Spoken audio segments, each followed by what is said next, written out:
It didn't even work on my mother. I brought a Japanese kid home one day, my mother said, I don't want that kind around. So I used reason, this years ago, and logic. It didn't work at all. So I said, if you can't change your mother, how the hell are you going to change the world? So I said, this is a lie now. I said, I was swimming in the East River, and there's a high wall, and I couldn't get ashore. And Masato, the Japanese kid, threw a lifesaver to me. My mother said, oh my God, you mean he saved your life? I said, yes. I was so rude to him, she said. I said, yes, you were. Please, Jacque, ask him to come here. I want to beg forgiveness. I said, I don't know if he'll come back now. That's to get her to plead with me. She says, I feel so terrible. Please, Jacque. Well, I called Masato, and I told him the whole story. So he knows. I said, the minute you walk in the door, I was going to hug you, God bless you, all the usual crap, you know. And at dinner, she was talking to him, really talking. So I walked out. I came back when Masato went to the washroom. I said to my mother, what do you think? She said, you know, he's just like you and I. He's a nice boy, has a nice family. I said, but he's a member of the yellow race. It's his face. She said, it's got nothing to do with it. He's a nice boy. I said, look, he's a Japanese, slanty-eyed. You can't trust him. She said, well, he's very nice. You're wrong. Now she's arguing with me. I'm giving her all the examples she gave me. Then, a month later, she really likes him. He's a nice kid. So she always puts her arm around Masato and calls him son and me. Once that was established, I said, Mother, he never saved my life. She said, you little devil, I would have never opened the door. You understand? But always tell the truth later if they can't understand it now. People are so involved in their own little values which they get from where they're brought up. The goddamn Filipinos, the goddamn Jews, the goddamn Swedes, get a dumb Irishman to clean out your cellar. You know, if you were brought up in Ireland, you say, he's a fine Irish lad. You'd speak like that. And if you're brought up in New Zealand, you'd say, how are you, mate? See, that's normal to that area. One more thing I want to say. In ancient Rome, they used to believe in many different gods. And when the Christians came to town, they believed in one God. They were disruptive to Rome. So they used to feed Christians to lions. You know that? Okay. They'd take their clothes off and they'd starve the lions for a week to get a better show. The whole family would come, kids and all. They say, Daddy, can we come next week to see Christians fed the lions? And he'd say, if you behave yourself. Now, is he dumb, insane? No. That's normal to that culture. What's normal to this culture is men fighting each other, punching each other in the head. That damages the brain. But we all go to prize fighting because it's a normal thing for this culture. In the future, this culture won't make the history books. It's so sick. But maybe certain things you can't say. A lot of sports are not good for people.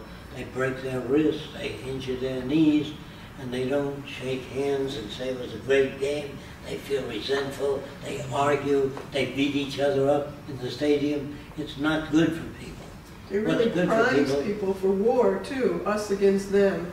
You know, my country, my team against them. So we got an educational job. The movie deals with that. If you have the time, I can tell you what the movie is about. Yeah. You want to know? Yes. Okay. It takes us on a trip 50 years into the future, all around the world.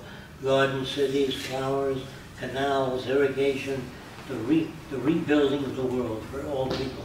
Art centers, music centers, shows all that. It shows children different than the children today. Instead of, I want a balloon, I want this. The kids know geology. They're trained when they're very young. Kids want to know how airplanes fly. They want to know what makes war, Daddy. Why do people kill each other? Why do murderers murder people?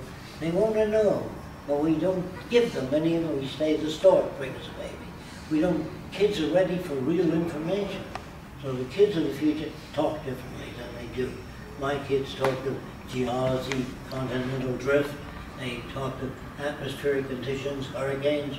They never talk like babies, because I brought them up differently. Now, what happens is if you don't bring up kids sanely, you're going to have trouble.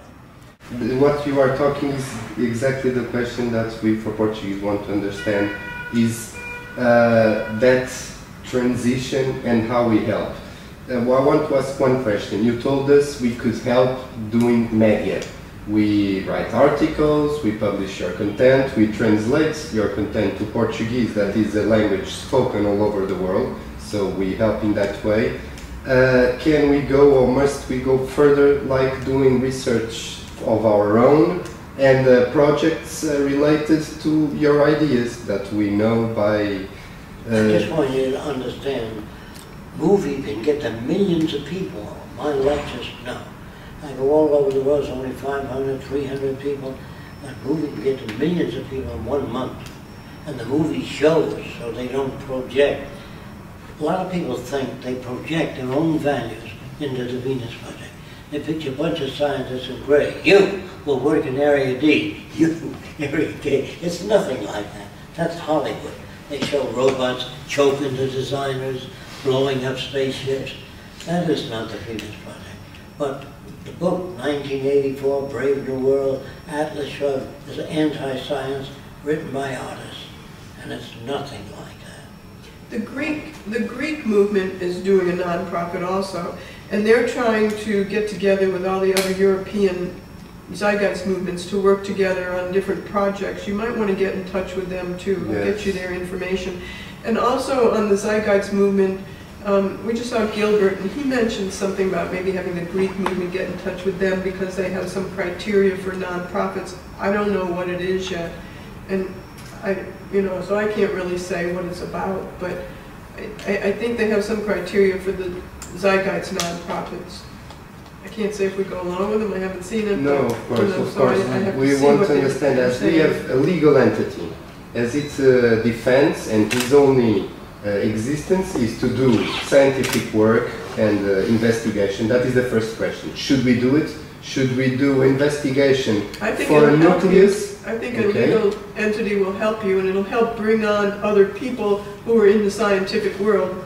Exactly. That's the way the Greek movement feels as well. And you can do projects more so. You can get, from the European Union, you can get funding if you have a non-profit, which would be helpful. Exactly. And if you join with the others, it might be even more useful to get more funds and do larger projects. Yeah. Exactly, because there is a concept that is the recognition by the state that will have a benefit on taxes, and that is one of the ways we want to go. So, do media. I want to synthesize, not to take you much work, but on the main question is, do media, we do media, and do the content. Do research, we do research.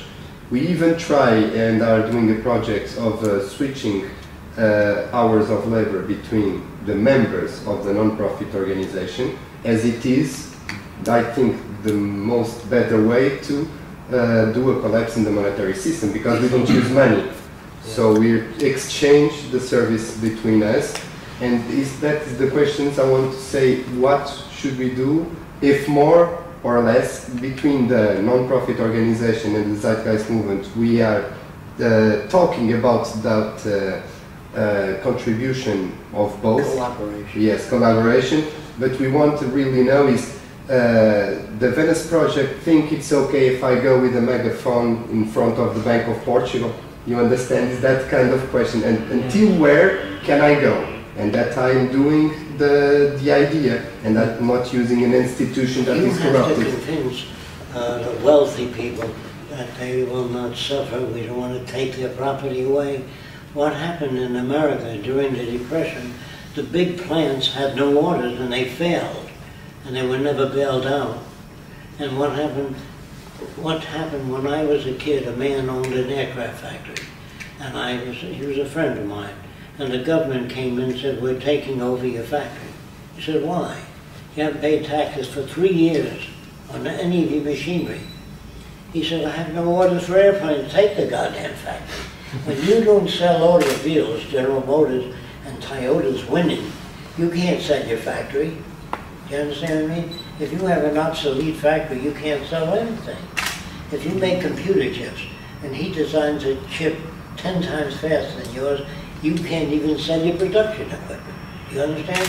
So what happens to the capitalist, the guy with a lot of money in the cigar, he can't operate.